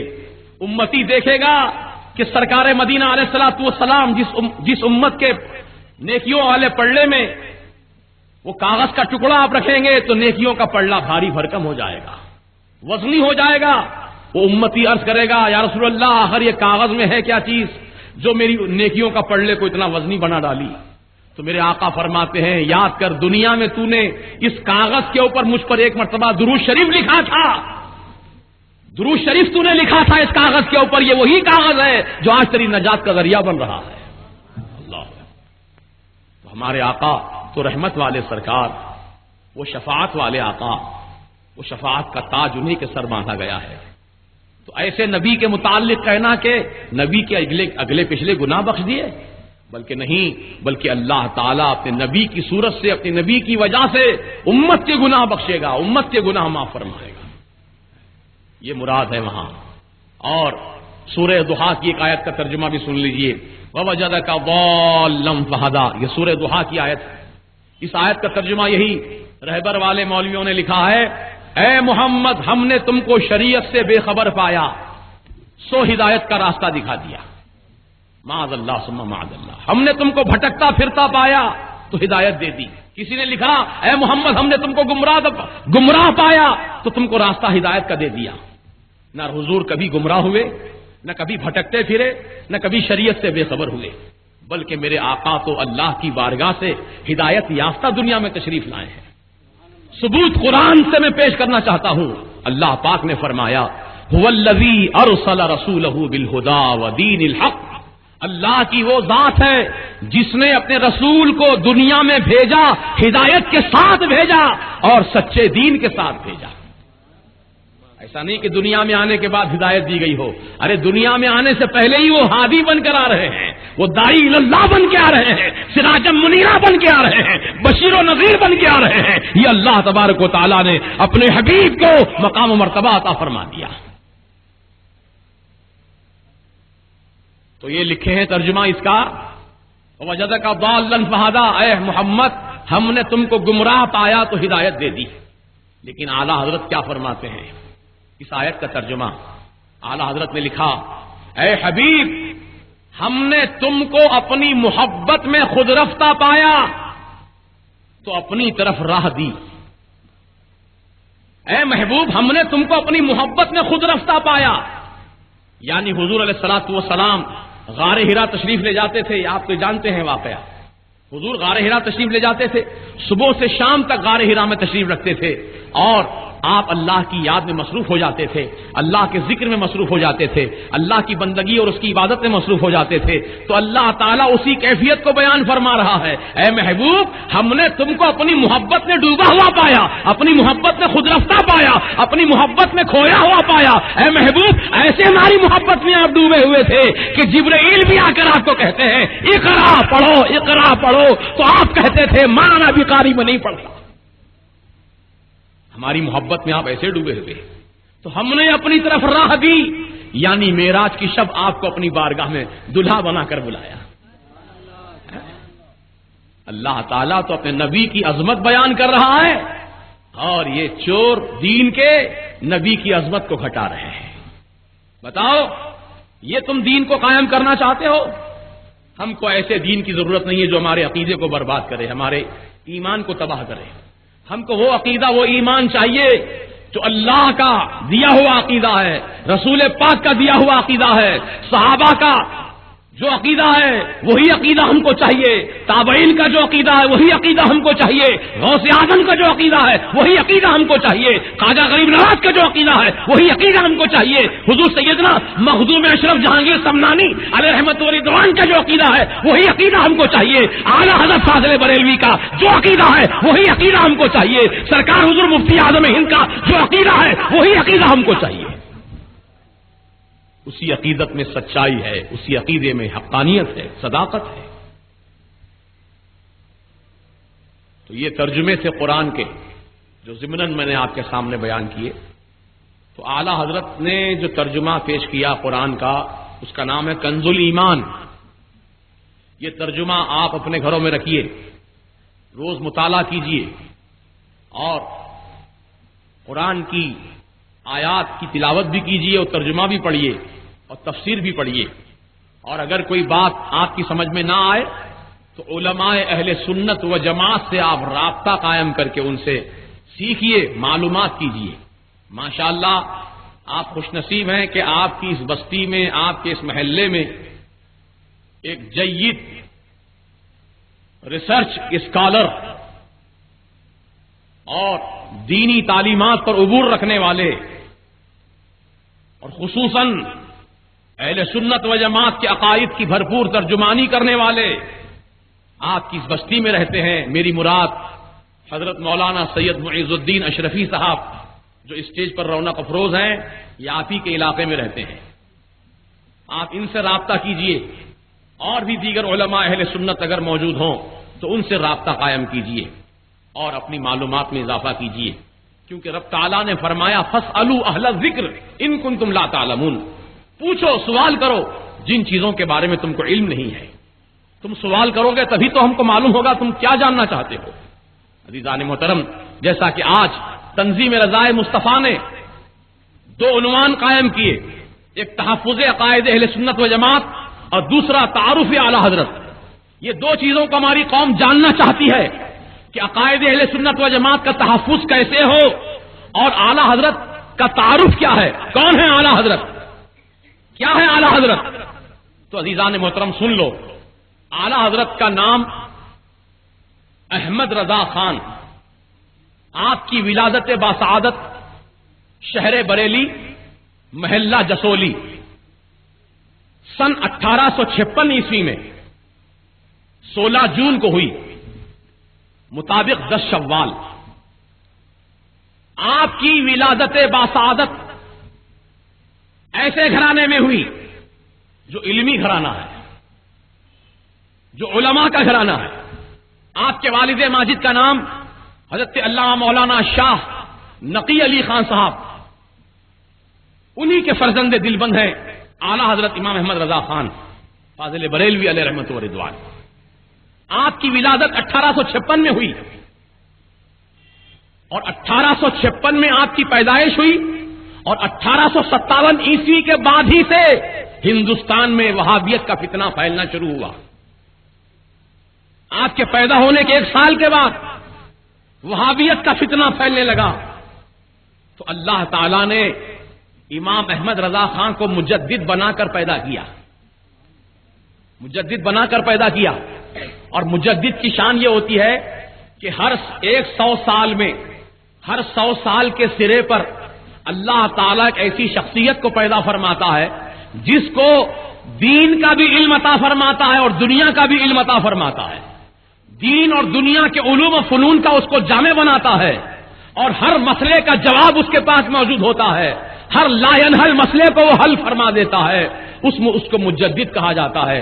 دین کی تشدید کرنے والا، دین کی تشدید کرنے والا اور لا ینحل مسائل کو حل کرنے والا یہ اعلی حضرت امام احمد رضا خان 14ویں 13ویں صدی اور 14ویں صدی کے مجدد مانے گئے ہیں. اور عزیزان محترم، آپ کا معاملہ یہ ہے کہ 4 سال کی عمر میں آپ نے ناظرہ قرآن مکمل پڑھ لیا، صرف 4 سال کی عمر میں، جبکہ بچے کو ابھی بات کرنے کا سلیقہ نہیں آتا ہے. 4 سال کی عمر میں ABCD پڑھنے کا اس کو سلیقہ نہیں آتا ہے، الف با تا سا پڑھنے کا سلیقہ نہیں آتا ہے. لیکن اعلیٰ حضرت امام احمد رضا خان فاضل بریلوی 4 سال کی عمر میں ناظرہ قرآن مکمل پڑھ لیتے ہیں. اور 6 سال کی جب آپ کی عمر شریف ہوئی تو آپ نے اپنے استاد کو ٹوک دیا، آپ کے جو پڑھانے والے استاد تھے ان کو ٹوک دیا. اس انداز سے ٹوکا، ایک شاگرد جو آپ کے ساتھ تھے انہوں نے اپنے استاد کو سلام کیا، السلام علیکم ورحمۃ اللہ. تو استاد نے جواب دیا جیتے رہو جیتے رہو. تو اعلیٰ حضرت 6 سال کی عمر میں ہے، فرماتے ہیں حضرت یہ تو سلام کا جواب نہ ہوا، جیتے رہو یہ سلام کا جواب نہ ہوا. سلام کا جواب تو یہ ہونا چاہیے تھا وعلیکم السلام ورحمۃ اللہ وبرکاتہ. اس طرح آپ جواب دیتے تو صحیح جواب ہوتا. تو اعلیٰ حضرت کی ذہانت کو دیکھ کر استاد گرامی نے آپ کو شاباشی دی اور آپ کی ہمت افزائی کی. اور 6 سال کی عمر میں آپ نے معلوم کیا اپنے اساتذہ سے کہ بغداد شریف کدھر ہے، بغداد مقدس کدھر ہے. تو بتایا گیا قبلے سے سیدھی جانب میں بغداد مقدس ہے. تو اعلیٰ حضرت 6 سال کی عمر سے اپنی آخری عمر تک، انہیں وصال فرمانے تک بغداد کی طرف آپ نے کبھی اپنے پیر لمبے نہیں کیے. ایسا ادب تھا آپ کے دل میں اعلیٰ حضرت کا، غوث پاک رضی اللہ تعالیٰ عنہ کا ادب و احترام کہ آپ اس طرف اپنے پیر نہیں پھیلا زندگی میں کبھی. اور جب آپ کی عمر 13 سال 10 مہینہ 5 دن کی ہوئی تو آپ عالم اور فاضل بن گئے. عالم اور فاضل بن گئے 13 سال 10 مہینہ 5 دن کی عمر میں، اور اسی سال فراغت کے بعد آپ کی خدمت میں ایک استفتاء کیا گیا رضاعت سے متعلق، دودھ سے متعلق، یعنی دودھ پینے کی عمر کتنی ہوتی ہے؟ تو اللہ تعالیٰ نے قرآن میں فرمایا حولین کاملین، دودھ پلانے کی عمر مکمل 2 سال ہے، چاہے لڑکا ہو چاہے لڑکی ہو، ماں اپنا دودھ 2 سال تک بچے کو پلا سکتی ہے، یہ مسئلہ تھا قرآن کا۔ تو آپ رضاعت کے متعلق پہلے مسئلے کا جواب تحریر فرماتے ہیں، اور جواب تحریر فرمانے کے بعد اپنے والد ماجد کی خدمت میں پیش کرتے ہیں۔ آپ کے والد ماجد مولانا نقی علی خان صاحب نے جب دیکھا کہ میرے فرزند نے فراغت کے ساتھ ہی دارالافتاء کا ایک بہت بڑا کام کیا ہے اور یہ فتوے کا صحیح جواب لکھا ہے، تو اس دن سے آپ نے فرمایا کہ احمد رضا آج سے دارالافتاء کی ذمہ داری تمہارے حوالے کی جاتی ہے۔ گویا 14 سال کی عمر میں آپ نے پہلا فتویٰ تحریر فرما دیا، اور آپ کے علمیت کا یہ عالم تھا کہ کوئی بھی مسئلہ ہو آپ اس مسئلے کو حل فرما دیتے۔ آپ نے 9 سال کی عمر میں علم غیب مصطفیٰ پر مکمل 2.5 گھنٹہ آپ نے تقریر فرمائی، اور میلاد پاک مصطفیٰ صلی اللہ تعالی علیہ وسلم کے موقع پر 6 گھنٹہ آپ نے مسلسل تقریر فرمائی 9 سال کی عمر میں۔ اللہ اکبر، آپ کی ذہانت کا یہ عالم تھا۔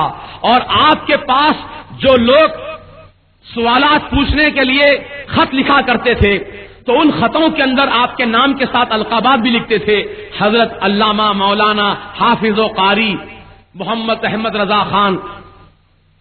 تو آپ نے اپنے نام کے ساتھ حافظ کا لقب دیکھا، جبکہ آپ حافظ قرآن نہیں تھے، عالم دین تھے، فاضل جلیل تھے، لیکن آپ حافظ قرآن نہیں تھے۔ تو آپ نے اپنے خط میں نام کے ساتھ حافظ کا لفظ دیکھا تو فرمایا میرے ایک مسلمان بھائی نے خوش گمانی میرے ساتھ کیا ہے، اچھا گمان میرے ساتھ کیا ہے کہ اس نے مجھ کو حافظ قرآن لکھ دیا ہے، چلو میں اس کا گمان سچا کر دکھاتا ہوں، یعنی میں اب تک تو حافظ نہیں تھا لیکن اب حافظ بن جاتا ہوں۔ چنانچہ آپ نے قرآن یاد کرنا شروع کیا۔ تو کہتے ہیں شعبان کی 29 تاریخ تھی، اس دن سے آپ نے قرآن یاد کرنا شروع کیا، صبح سے لے کر دوپہر تک ایک پارہ آپ یاد فرما لیتے تھے، اور شعبان کی 29 تاریخ کو چاند نظر آ گیا، یعنی جب مغرب کا وقت ہوا چاند نظر آیا، رمضان کے مہینے کا آغاز ہو گیا۔ تو اعلیٰ حضرت نے صبح میں جو ایک پارہ یاد کیا تھا وہ پارہ آپ نے تراویح کی نماز میں زبانی سنا دیا۔ 27 رمضان کو آپ نے مکمل قرآن شریف تراویح میں سنا دیا۔ یہ اعلیٰ حضرت کی ذہانت تھی۔ اور آپ ایک ہی وقت میں 2 ہاتھوں سے لکھا کرتے تھے، اور دونوں مضمون الگ الگ ہوا کرتے تھے۔ اللہ اکبر، یہ خدا داد صلاحیت ہے۔ ذالک فضل اللہ یؤتیہ من یشاء، یہ اللہ کا فضل ہے جسے چاہے وہ عطا فرما دے۔ مصطفیٰ جان رحمت پہ لاکھوں سلام، جو آپ نے پڑھا بھی ہوگا سنا بھی ہوگا، پوری دنیا میں گونجتا ہے سلام۔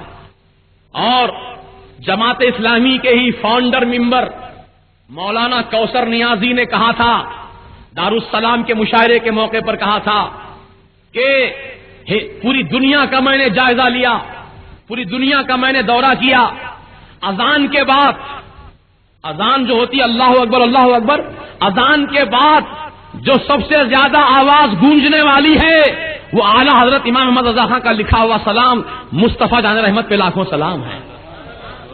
اذان کے بعد یہ آواز زیادہ گونجتی ہوئی سنائی دیتی ہے، جس مقام پر بھی جاؤ مصطفیٰ جان رحمت پہ لاکھوں سلام پڑھا جا رہا ہے۔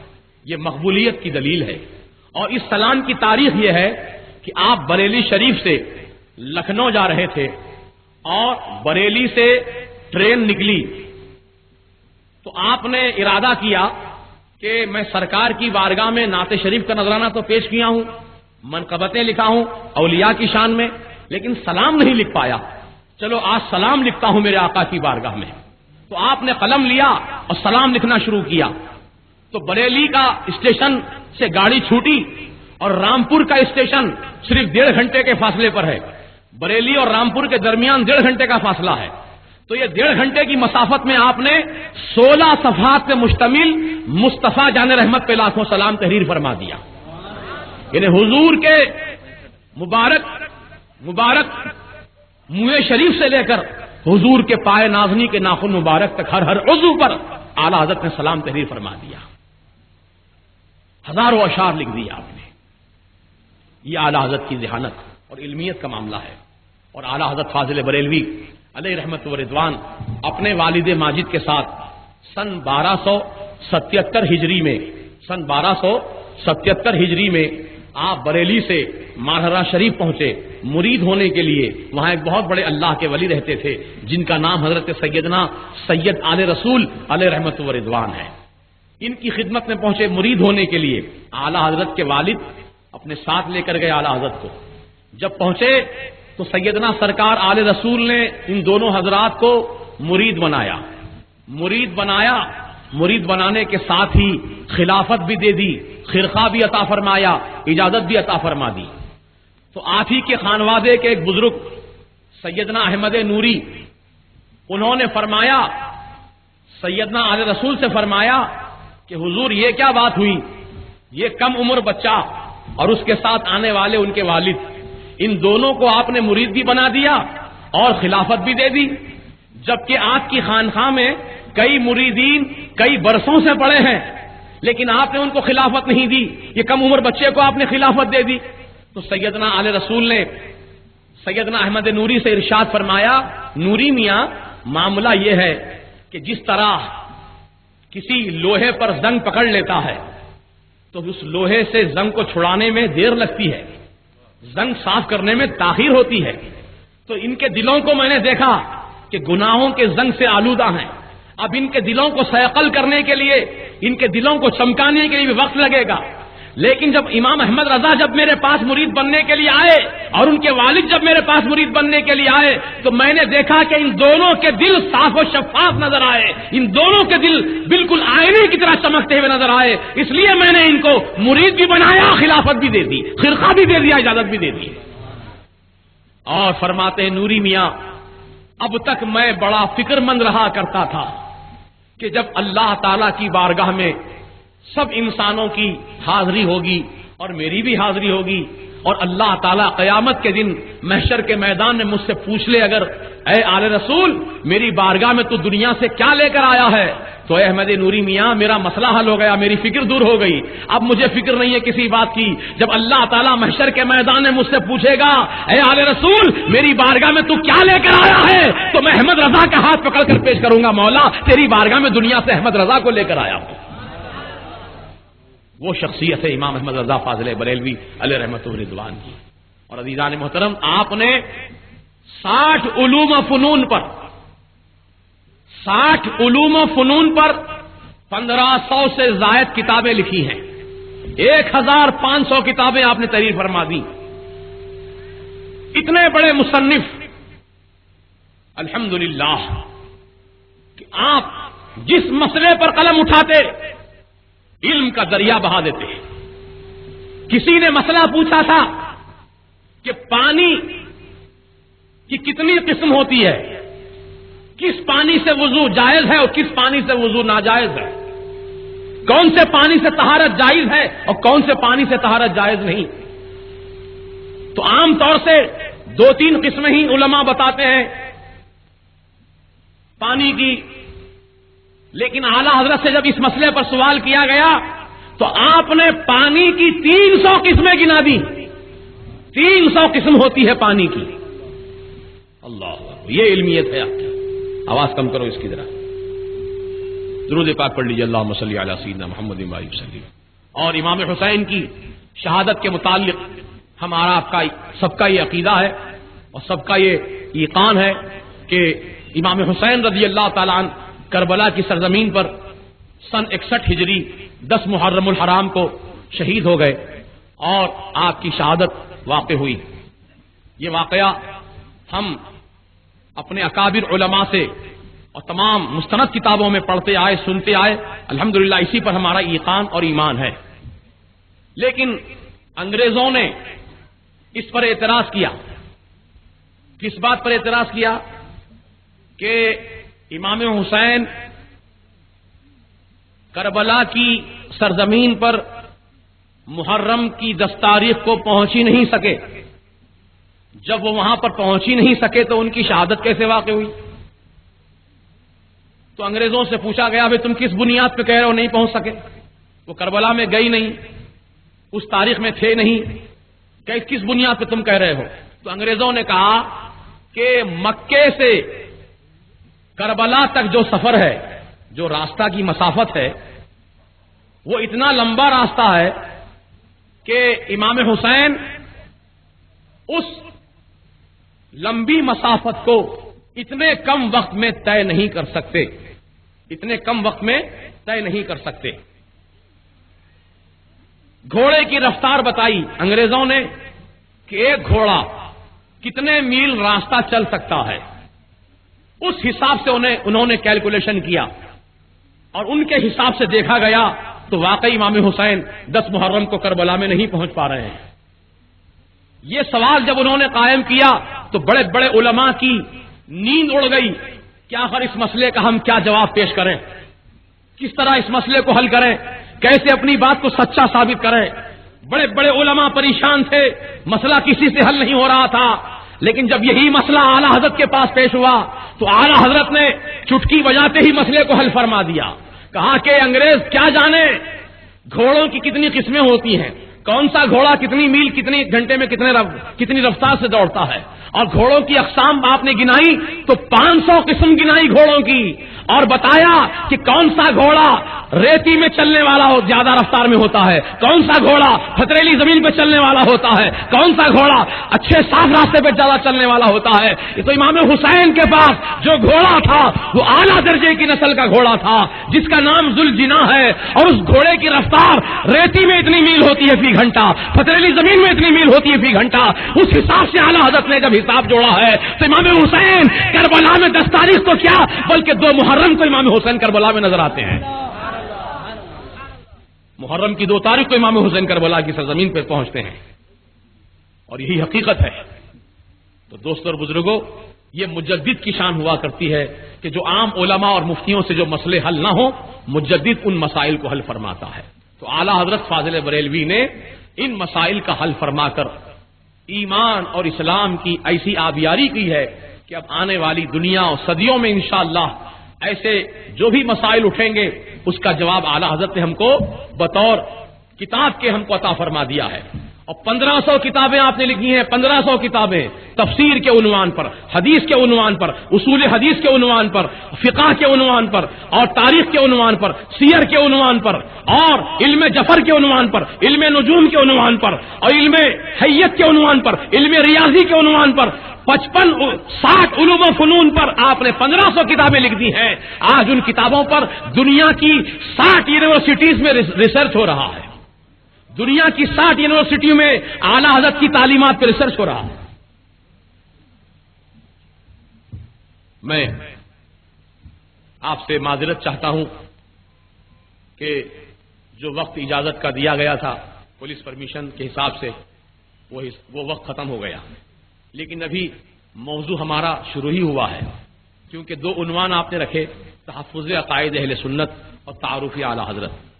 تو ابھی دونوں عنوان بھی تشنا طلب، ابھی دونوں عنوان تشنا ہیں، اور دونوں عنوانوں پر سیر حاصل گفتگو نہ ہو سکی، لیکن وقت پورا ہو گیا۔ اب کیا کیا جائے، اب اس مسئلے کا حل کیسے ہو؟ اگر ہمارے ذمہ داران پولیس کے احباب اگر تھوڑا سا وقت ہمیں عنایت کر دیں تو ہم انشاءاللہ 10 منٹ کے اندر اندر ہماری بات ہم سمیٹ کر اپنا جلسہ ختم کر لیتے ہیں۔ 10 منٹ زیادہ نہیں، انشاءاللہ ہم صلاۃ و سلام کے لیے کھڑے ہو جائیں گے۔ تو اعلیٰ حضرت فاضل بریلوی علیہ رحمت و رضوان کے تعلق سے ایک آخری بات میں آپ سے عرض کر دوں۔ آپ کا سب سے اہم پہلو جو تھا، زندگی کا اہم پہلو اور آپ کی تعلیمات کا اہم پہلو، اس پہلو کو میں آپ کے سامنے بیان کر دیتا ہوں۔ اعلیٰ حضرت نے فرمایا کہ خدا سے اور خدا کے رسول سے محبت کرو۔ توجہ ادھر رکھیے، آپ بہت اہم چیز ہے، اپنی پوری تقریر کا خلاصہ نچوڑ پیش کر رہا ہوں اب آپ کے سامنے۔ اعلیٰ حضرت نے فرمایا اللہ سے اور اللہ کے رسول سے محبت کرو، محبت رکھو۔ اللہ اور اللہ کے رسول سے جہاں محبت کرنے کا آپ نے ہم کو سلیقہ اور طریقہ بتایا، وہیں آپ نے یہ بھی فرمایا، قرآن و حدیث کی روشنی میں فرمایا، الحب فی اللہ والبغض فی اللہ کے روشنی میں فرمایا کہ خدا کے دشمنوں سے اور خدا کے رسول کے دشمنوں سے دشمنی کرو۔ خدا اور رسول سے محبت ضروری، اور خدا اور رسول کے دشمنوں سے دشمنی بھی ضروری، اس کے بغیر محبت پوری نہیں ہوتی. الحب فی اللہ والبغض فی اللہ، اللہ کے لیے محبت، اللہ کے لیے دشمنی. تو اعلیٰ حضرت فاضل بریلوی علیہ رحمت و رضوان کا ایک واقعہ میں عرض کر دیتا ہوں کہ آپ کی خدمت میں ایک بدعقیدہ آدمی ملاقات کے لیے آیا، کسی کا سہارا لے کر آیا، کہا کہ میں فلاں شہر سے آ رہا ہوں، میں فلاں جماعت سے متعلق ہوں. تو جماعت معلوم ہے کہ بدعقیدہ جماعت ہے. تو اعلیٰ حضرت کے سامنے آ کر مولانا محمد رضا صاحب عرف ان کا ننھے میاں ہے، وہ فرمانے لگے حضور ایک شخص بہت دور دراز کا سفر کر کے آ رہا ہے، حیدرآباد دکن سے آ رہا ہے اور وہ رافضی ہے، آپ سے ملاقات کرنا چاہتا ہے. ابھی یہ گفتگو چلی رہی تھی کہ وہ شخص جو مہمان بن کر آیا تھا وہ وہاں پر پہنچ گیا. مولانا محمد میاں صاحب نے اس آنے والے سے کرسی پر بیٹھنے کے لیے کہا، وہ کرسی پر بیٹھ بھی گیا. لیکن اعلیٰ حضرت کا ایمان و عقیدہ دیکھو کہ آپ نے اس کی طرف توجہ نہیں کی، نہ اس سے کوئی بات چیت کی، نہ اس سے کوئی خیریت دریافت کی، نہ اس کی طرف آپ نے نظر کی، بلکہ وہ شخص بہت دیر بیٹھا رہا. اعلیٰ حضرت اس کی طرف دیکھ ہی نہیں رہے، اپنے دوسری طرف مصروف ہیں، آپ دوسرے گفتگو میں لگے ہوئے ہیں. تو وہ شخص سمجھ گیا کہ مجھ سے گفتگو نہیں کرنا چاہتے، میری طرف دیکھنا بھی نہیں چاہتے ہیں، وہ اٹھ کر چلا گیا. تو مولانا محمد میاں صاحب جو تھے انہوں نے اعلیٰ حضرت سے فرمایا کہ حضور یہ بھی کیا اخلاق ہوئے آپ کے، کم از کم اس آنے والے دور دراز کا سفر کر کے آیا، حیدرآباد دکن سے آیا، کہاں حیدرآباد کہاں بریلی، 3 دن کا راستہ طے کر کے آیا ہے اور آپ سے ملاقات کرنا چاہتا تھا، کم از کم کچھ توجہ ہی اس کی طرف کر لیتے تو آپ کا کیا بگڑتا. تو میرے اعلیٰ حضرت کو جلال آ گیا، فرمایا ننھے میاں سنو، ہمارے اکابر پیشوا نے ہم کو ایسے ہی اخلاق کی تعلیم دی ہے، ہمارے اکابر نے، ہمارے پیشوا نے ہم کو ایسے ہی اخلاق سکھائے ہیں. کیا تم کو نہیں معلوم سیدنا عمر فاروق رضی اللہ تعالیٰ عنہ کا دور خلافت ہے، آپ مسجد نبوی شریف سے نماز پڑھ کے اپنے گھر واپس جا رہے ہیں کہ راستے میں ایک اجنبی مسافر ملا، کھانے کا سوال کیا، آپ نے فرمایا چلو میرے ساتھ گھر. آپ کے گھر پہنچا، خادم کو حکم دیا دسترخوان بچھاؤ، دسترخوان بچھایا، کھانا لگا دیا گیا. وہ مسافر آدمی کھانا کھاتے کھاتے کچھ وہ بدعقیدگی کی بات کر گیا، بد مذہبیت کی بات کر گیا. سیدنا عمر فاروق رضی اللہ عنہ کو جلال آ گیا. آپ نے خادم سے فرمایا فوراً کھانا اس کے سامنے سے اٹھا لو، اس کا کان پکڑ کے گھر کے باہر کر دو. اللہ اکبر. تو اعلیٰ حضرت نے واقعہ بیان کر کے فرمایا ہمارے اکابر پیشوا نے ہم کو ایسے ہی اخلاق سکھائے ہیں، جو بد مذہب ہوگا، جو بد عقیدہ ہوگا ہم اس کو ایسا ہی کریں گے. ہمارے آقا نے بھی ایسا ہی کیا تھا کہ مسجد نبوی شریف کے اندر سے منافقین کا نام لے لے کر میرے آقا نے باہر نکالا تھا. ہم بھی منافقین سے ایسے ہی جو ہے دوری اختیار کریں گے، ان سے بے تعلقی کا اظہار کریں گے. یہ محبت کی دلیل ہے، یہ محبت کا ثبوت ہے. یہ محبت نہیں ہے کہ ادھر تم رسول کی محبت کا بھی دعویٰ کرو، ادھر دشمنان رسول کو بھی گلے لگاؤ، دشمنان رسول سے بھی ملاقات کرو، ان کو اپنے اسٹیجوں کی زینت بناؤ، ان کی محفلیں سجاؤ. یہ اہل سنت و جماعت کا وتیرہ نہیں ہو سکتا. یہ بات میں اس لیے کہہ رہا ہوں کیونکہ نام نہاد مفتیوں نے جب گستاخان رسول کی تکفیر کا انکار کر دیا، کہا کہ ہم ان کی تکفیر نہیں کرتے ہیں، تو گویا من شک فی کفرہ و عذابہ فقط کفر، گستاخ رسول کے کفر میں اور اس کے عذاب میں جو شک کرے گا وہ شک کرنے والا بھی کافر ہو جائے گا. تو اب غور کرو مسلمانوں، جنہوں نے ان کو کافر ماننے سے پسو پیش کیا ہے اور بلکہ انکار کیا ہے، اب ایسے لوگوں سے ہمارا کیا رشتہ ناتا ہو سکتا ہے، ایسے لوگوں سے ہمارا کیا تعلق ہو سکتا ہے. لہذا ہم اپنے عقیدے اور ایمان کی حفاظت کریں. اور آج کل ایک نئی بات چھیڑی جا رہی ہے، یہ مسلک اعلیٰ حضرت کیا چیز ہے، یہ مسلک کہاں سے آیا. مسلک تو امام اعظم ابو حنیفہ کا ہے، مسلک تو سیدنا امام شافعی کا ہے، مسلک امام احمد بن حنبل کا ہے، مسلک سیدنا امام مالک کا ہے. یہ مسلک اعلیٰ حضرت کیا چیز ہے؟ تو عزیزان محترم، مسلک اعلیٰ حضرت در حقیقت مسلک امام اعظم ابو حنیفہ ہی ہے. امام اعظم ابو حنیفہ کا جو مسلک ہے وہی مسلک اعلیٰ حضرت کا ہے. اب چونکہ دیوبندی، وہابی، تبلیغی بھی اپنے آپ کو حنفی سنی مسلمان کہتے ہیں دھوکہ دینے کے لیے، تو اب کھرے اور کھوٹے میں فرق ظاہر کرنے کے لیے ضروری تھا کہ کوئی ایسا نشان لگایا جائے، ایسا ٹریڈ مارک لگایا جائے جس کی وجہ سے کھرا اور کھوٹا الگ پہچانا جائے. جیسا کہ مارکیٹ میں جب کوئی مال زیادہ بکتا ہے تو فوراً اس مال کا ڈپلیکیٹ بھی مارکیٹ میں آ جاتا ہے.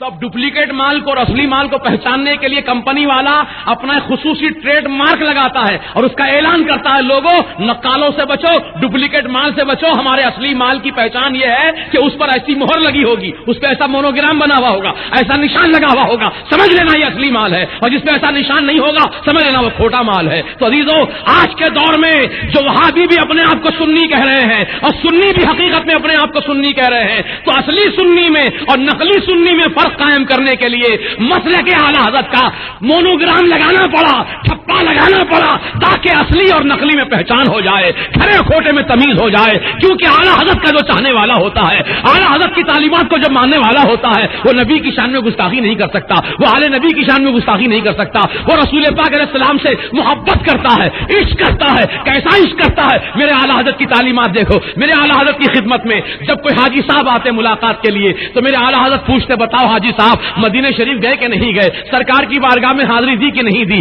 تو حاجی صاحب اگر کہتے ہاں ہاں اے اعلی حضرت میں تو سرکار کی بارگاہ میں جا کر آیا ہوں, حضور کی زیارت کر کے آیا ہوں, تو میرے اعلی حضرت فوراً ادب سے کھڑے ہو جاتے اور آنے والے حاجی کے قدموں کو چوم لیتے, آنے والے حاجی کے قدموں کو چومتے, کیونکہ تیرے قدم مدینے پاک کی, تیرے قدم مدینے کی زمین کو چھو کر آ رہے ہیں, مدینے کی زیارت کر کے آ رہے ہیں, اس لیے میں ان قدموں کو بوسہ دینا چاہتا ہوں.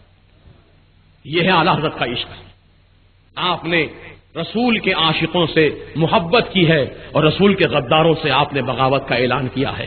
ایک مرتبہ حضرت مولانا نعیم الدین صاحب مراد آبادی, جو آپ کے خاص عمائدین اور علماء میں سے شمار کیے جاتے تھے, ایک دن فرمانے لگے, حضور آپ کی کتابوں میں جو آپ رد فرماتے ہیں وہابیوں کے متعلق بڑی شدت کا رد کرتے ہیں, اور آج کل کے نام نہاد تہذیب یافتہ لوگ ایسے شدید رد کو پسند نہیں کرتے, کہتے ہیں یہ بریلوی متشدد ہوتے ہیں, جھگڑالو ہوتے ہیں, شدت پسند ہوتے ہیں. آپ ذرا اپنے انداز تحریر میں تھوڑی سی نرمی لائیں تو حضور بہت سے نوجوان طبقے میں اصلاح ہو جائے گی, ان کی سدھار ہو جائے گی.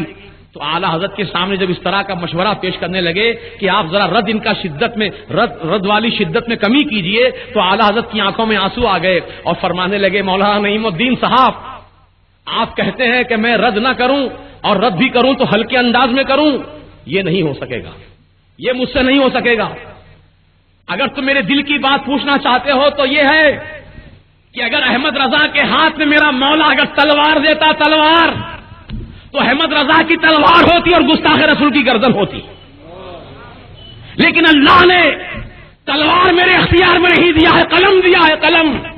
میں اس قلم سے جہاد کرتا ہوں, میں اس قلم سے ان کا رد کرتا ہوں, اور رد اس لیے کرتا ہوں کہ سنو, جب یہ میرا رد دیکھیں گے تو مجھ پر گالیاں بکیں گے, مجھ کو برا کہیں گے, اور میری تمنا یہی ہے یہ مجھ کو گالی دیں لیکن میرے رسول کو گالی نہ دیں, مجھ کو برا کہیں لیکن میرے آقا کو برا نہ کہیں.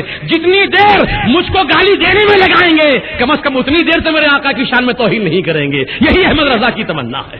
اللہ اکبر. یہ ہے عشق رسول آپ کا, یہ ہے محبت رسول کے تقاضے. اے ایمان والو, تو رسول پاک کے چاہنے والوں سے آپ محبت کیجئے, رسول کے عاشقوں سے آپ عقیدت رکھیے, اور رسول پاک سے جو غداری کرنے والے, بغاوت کرنے والے, دشمنی کرنے والے, رسول کو ان پڑھ کہنے والے, رسول کو چرواہا کہنے والے, ان سے دوری اختیار کیجئے. چاہے وہ پیسے دے کے قریب بلائے مت جائیے, چاہے وہ سلائی مشین دے کر قریب بلائے مت جائیے, چاہے انسٹیٹیوٹ میں آپ کو فری تعلیم کے بہانے بلائے مت جائیے. اپنے ایمان کی حفاظت کیجئے, جو آخری دور چل رہا ہے, یہ قیامت قریب آنے والی ہے, قیامت قریب آ چکی ہے. سرکار نے 1400 سال پہلے اپنی 2 انگلیوں کو اس طرح ملا کر فرمایا تھا کہ قیامت اور مجھ میں اتنا ہی فاصلہ رہ گیا ہے. یہ 2 انگلیوں میں جتنا فاصلہ ہے اتنا ہی فاصلہ مجھ میں اور قیامت میں رہ گیا ہے. اللہ اکبر. 1400 سال پہلے آقا نے ایسا فرمایا تھا, تو اب بتائیے اب 1400 سال کے بعد کتنا زمانہ اور قریب آ گیا ہوگا قیامت کا. اس لیے میں چاہتا ہوں مسلمانوں, اپنے ایمان اور عقیدے کی حفاظت کے لیے مسلک اعلی حضرت پہ آپ سختی سے قائم ہو جائیے. اور مسلک اعلی حضرت جو آج پیش کیا گیا یہ تو بالکل نامکمل طریقے سے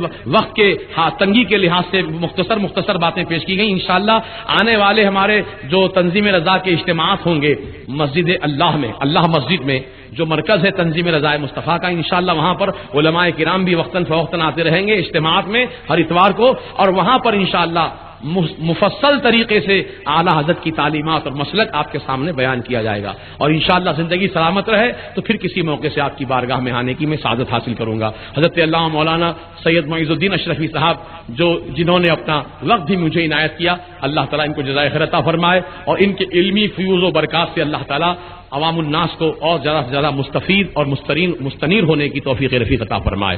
حضرات گرامی، اب کھڑے ہو جائیے، سرکار کی بارگاہ میں صلاۃ و سلام پیش کریں۔